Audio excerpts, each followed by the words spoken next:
मैं आज घर से रवाना हो रहा था तो मेरी वाइफ ने पूछा कट जा रहे हो।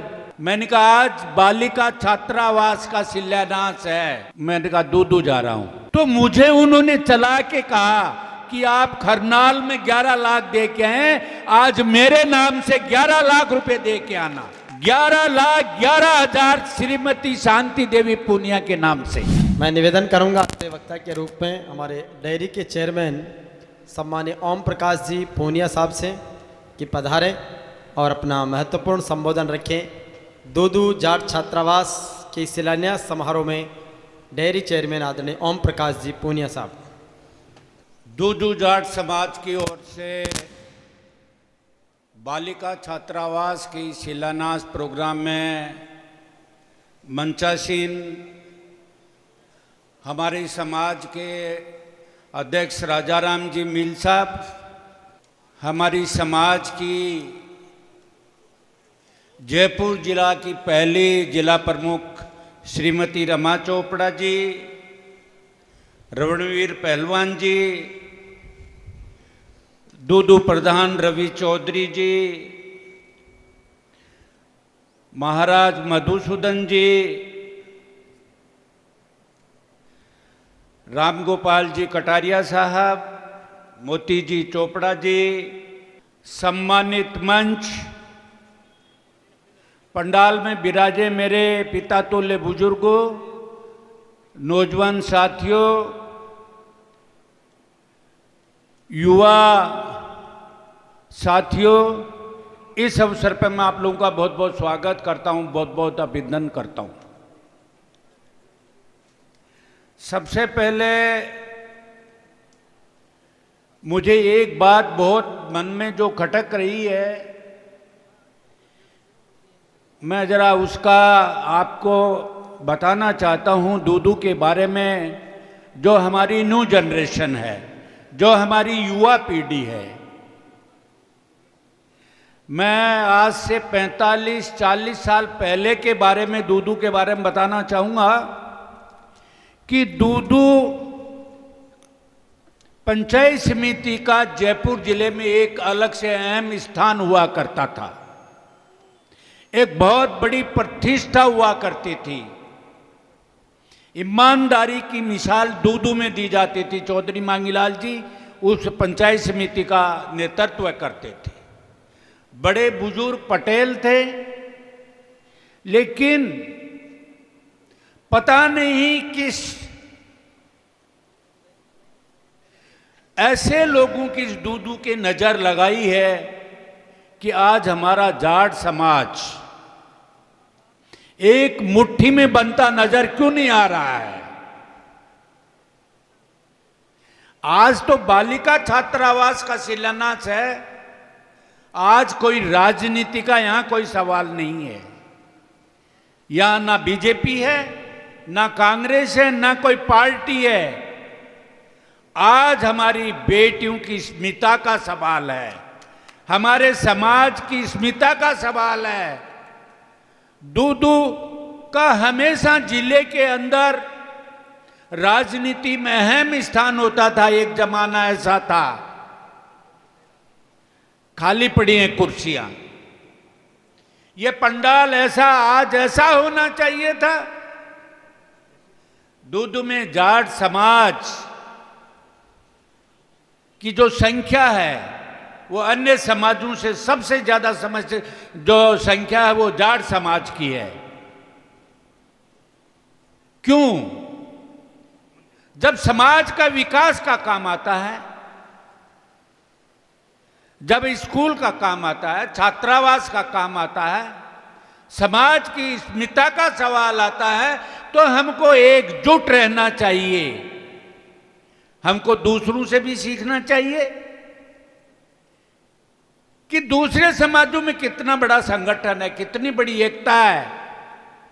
आपके सामने पहलवान जी ने बहुत एक शानदार जज्बे का भाषण दिया। राधे राम जी गोदारा साहब ने आप लोगों को सामने समाज के बारे में सारी बातें बताई। लेकिन मैं आपसे निवेदन करना चाहता हूं हाथ जोड़ के कि इस दूदू की इस प्रतिष्ठा को, ये तिल तिलों की नाथ जो सामने जाट देवता बैठे हैं, मैं इन्हीं से निवेदन करना चाहता हूं कि उस दूदू की प्रतिष्ठा को पुनः स्थापित करें और एक बार ये साबित कर दे कि दूदू का जाट समाज कभी बिखरा हुआ नहीं होगा। दूदू का जाट एक लाइन में चलने वाला एक मुट्ठी की तरह नजर आएगा।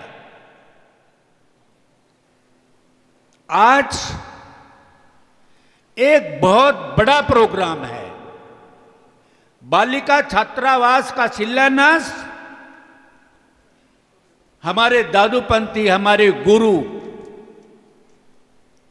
हमारे बौद्ध समाज के प्रतिष्ठित गोपाल दास जी महाराज, धन्ना भगत जी पीठ के संत श्री जाट समाज के 5 पंच पटेलों द्वारा शिलान्यास किया गया।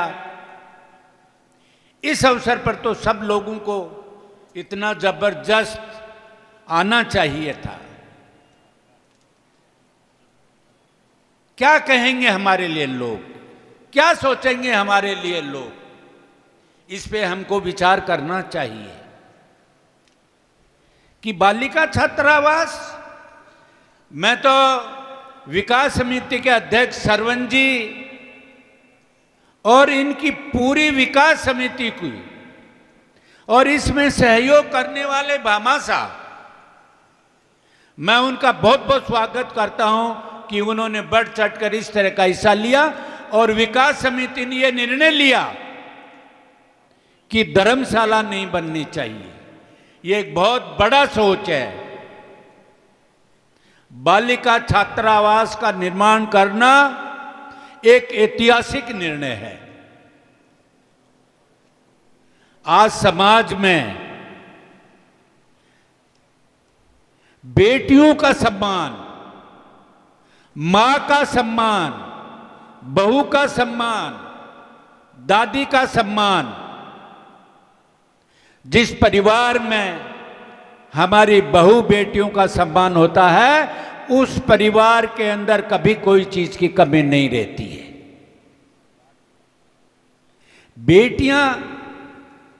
बेटियों के अगर आंसू जमीन पे गिर जाएं तो धरती हिलना चालू कर देती है। बेटियों को हमें आगे बढ़ाना चाहिए। महिला सशक्तिकरण का एक बहुत बड़ा ये उदाहरण है। हमारे देश की आधी आबादी है और आजकल तो आपने देखा होगा कि हमारे बच्चों से ज्यादा बेटियां पढ़ रही हैं। अभी रिजल्ट आए थे, आपने सबने देखा होगा, रिजल्ट में जी बेटियों का जो परसेंटेज था उनसे कहीं नीचा था हमारे बेटों का। तो हमको इस शिक्षा के लिए जी जान से जुटना चाहिए। मैं जब अभी घर से रवाना हो रहा था तो एक छोटा सा किस्सा सुनाऊंगा। मैं थोड़े दिनों पहले खरनाल गया था, मेरे मेड़ता में जमीन थी, वहां गया था, तो मैं खरनाल चला गया। खरनाल में गया तो मेरे मन में आया भाई आज अपने को 1 लाख रुपए यहां देना चाहिए। लेकिन जब रसीद कटने लगी तो मैंने 11,11,000 की तेजाजी महाराज के चरणों में अर्पित करके आया। मेरे साथ एक दोस्त थे ब्राह्मण। मैंने पंडित जी को कहा, पंडित जी जब आप सामूहिक विवाह किया था तो मैंने भी पैसा दिया था, तो आज आप भी तेजाजी महाराज के चरणों में पैसा अर्पित करो। तो उन्होंने भी 1 लाख रुपए तेजाजी महाराज को अर्पण किया। तो जब मैं आज घर से रवाना हो रहा था तो मेरी वाइफ ने पूछा, कट जा रहे हो? मैंने कहा दूदू जा रहा हूं। हाँ, काम सब छोड़ के आप तो दूदू जरूर जाएंगे, लेकिन काम क्या है, क्या हो रहा है आज, किस काम के लिए जा रहे हैं? मैंने कहा आज बालिका छात्रावास का शिलान्यास है। तो मुझे उन्होंने चला के कहा कि आप खरनाल में 11 लाख दे के आए, आज मेरे नाम से 11 लाख रुपए दे के आना। 11,11,000 श्रीमती शांति देवी पूनिया के नाम से उन्होंने मुझे वचन लिया कि मेरी चेक बुक ले जाओ। मैंने कहा चेक बुक की नहीं जरूरत है, इतनी तो हमारी भी थोड़ी बहुत तो रेपुटेशन है दूर में कि हमारा कहना ही मान लेंगे। तो विकास समिति जब आए, शांति पूनिया से 11,11,000 का चेक लेके आओ। एक सलाह मैं सरवन जी और देना चाहता हूं। एक आयकर विभाग में 80 जी की स्वीकृति होती है, वो लीजिए आप। तो हम 11 नहीं, हम 21 भी दे देंगे, 51 भी दे देंगे। लेकिन आप ये 80 जी का लाना बहुत जरूरी है। आज के जमाने में नगद का व्यवहार नहीं है। हमारे लोगों को बहुत बड़ी समस्या होती है नगद देने में। तो 11 लाख का चेक ही मिलेगा, नगद नहीं देंगे। इसलिए मेहरबानी करके अगर आप 80 जी का आयकर से सर्टिफिकेट लाते हैं तो उसमें हमें टैक्स की रिबेट मिलेगी। तो वो टैक्स की जो रिबेट मिलेगी वो हमारी बेटियों के लिए, हमारे लिए हॉस्टल के अंदर लगाए जाएंगे। हाँ, बस 80 जी के होना चाहिए, फिर कोई दिक्कत नहीं है। तो मैंने कहा भाई मैं आज जरूर दूंगा। पहली बार उन्होंने पूछा कि क्या को छोरा को बढ़ रहे हो चाहे बेटा को? मैंने कहा बेटियों का बढ़ रहा है। तो बोली बेटियों को बढ़ रहे हो, जरा मेरा नाम जरूर लिखा राजो थे। मैंने कहा भाई कितना लिखाऊं? बोली थे 11 दे के आया। तो मैं नीचे थर्ड से थोड़ी चूँ। मैंने कहा मेरे से तो ऊंची है, बैंक में तो मेरे से ज़्यादा ही है तेरे पास। इसी वो साथ तो थोड़ी सी मेरी गलती हो गई कि मैंने उनको कहा नहीं। उन्होंने मुझे चलते टाइम पूछ लिया, तो उनके पता नहीं अंतरात्मा में क्या हुआ कि उन्होंने अपने आप अपने सिरमुख से कह दिया सरस्वती बेटी, और उन्होंने कह दिया। तो ये तो सरवन जी मैं आपको विश्वास दिलाना चाहता हूं कि मैं बेटियों के लिए मैं बहुत ज्यादा वर्क करता हूं। मैंने पूरे जिले में जयपुर संघ से जहां महिला डेयरियां, वहां नेपकिन की मशीनें हमारी बहुत सारी जगह चल रही हैं, बहुत सारी योजनाएं हैं। सरस लाडो, यानी हम बेटी को लाडो बोलते हैं।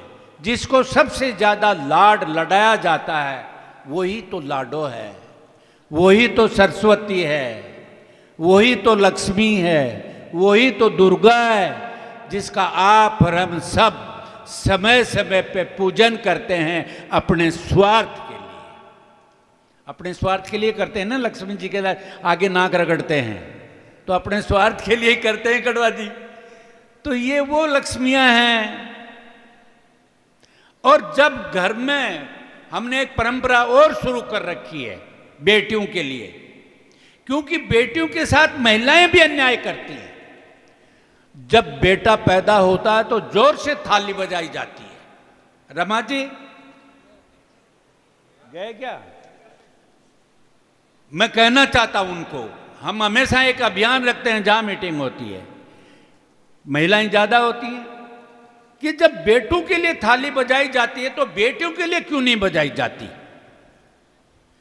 तो हम बेटियों के लिए 2 बार थाली बजाए जाने की कसम लेता हूं। तो मैंने बताओ भाई हाथ खड़ा करो, तो हाथ खड़ा कराता हूं। फिर मैं उन महिलाओं को कहता हूं कि थन लागे जा कि सोगन अगर थाली नहीं बजाओ ली तो थालियां बजाना शुरू हो गया है। राजकुमार पीछे और हमारी महारानियां आगे चलेंगी। यह जमाना कह रहा है, मैं नहीं कह रहा। आप शिक्षा में देख लीजिए, आप हवाई जहाज उड़ा रही हैं, आर्मी के हवाई जहाज जेट विमान उड़ा रही हैं हमारी बेटियां। अरे बेटियां तो नाम रोशन करती है। एक बेटी 2 परिवारों को सजग करती है। और जिस घर में लक्ष्मी को पूजा जाता है उस घर में किसी चीज की कोई कमी नहीं रहती। मैं तो विकास सभी को धन्यवाद देना चाहता हूं कि चाहे 97 में ली हो चाहे 95 में ली हो, उसका शुभ दिन आज ही आना था। और एक बहुत बड़ा ऐतिहासिक निर्णय कि बालिका छात्रावास बन रहा है। चाकसू में छात्रावास बना था, मैं वहां 5 कमरे बनवा के आया था। जैसी भी हैसियत होती है जहां जाता हूं, तो मैंने 1 लाख रुपए दिया, तो मेरी धर्मपत्नी ने 11 लाख दिया। तो आज तो उनका ही कद ऊंचा है मेरे से। लेकिन कोई दिक्कत नहीं सरवन जी, रायचंद जी, आप लोग आगे बढ़ो,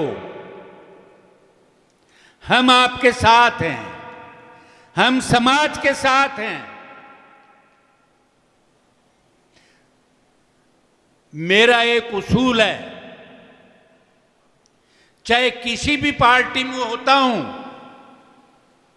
मैं मेरे समाज की कभी खिलाफत नहीं करता। ये मेरा आज तक का इतिहास है। गोपाल जी बैठे होंगे, गए क्या? मैं बीजेपी में था, फिर भी मैंने कटारिया जी के लिए, सतीश पूनिया जी के लिए, आलोक बेनीवाल के लिए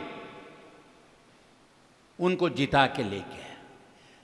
आज तक मैंने मेरे समाज के किसी जनप्रतिनिधि की खिलाफत नहीं करी, चाहे मैं किसी भी पार्टी में हूं, और आगे भी। क्यों?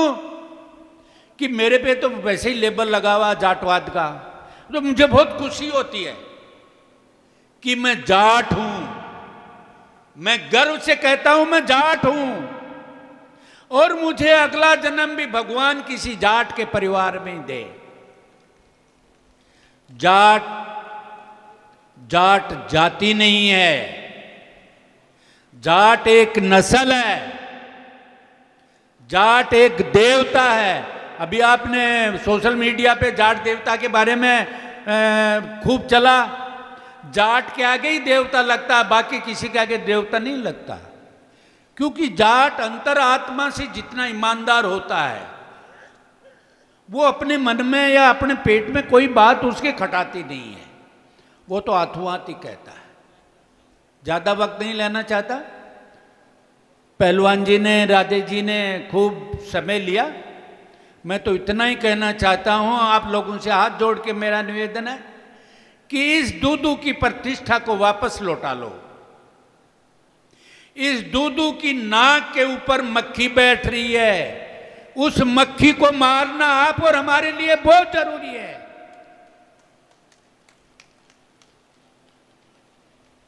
कभी कोई आदमी अपनी नाक पे मक्खी देखना पसंद करता है क्या? जैसे ही बैठते उड़ा देते हैं ना, नहीं उड़ाते हैं। तो क्या आप लोग मक्खी बैठने दोगे नाक पे? आगे नहीं बोल रहे हैं, बुजुर्ग नहीं बोल रहे हैं। हां, देखिए, डर गया सो मर गया।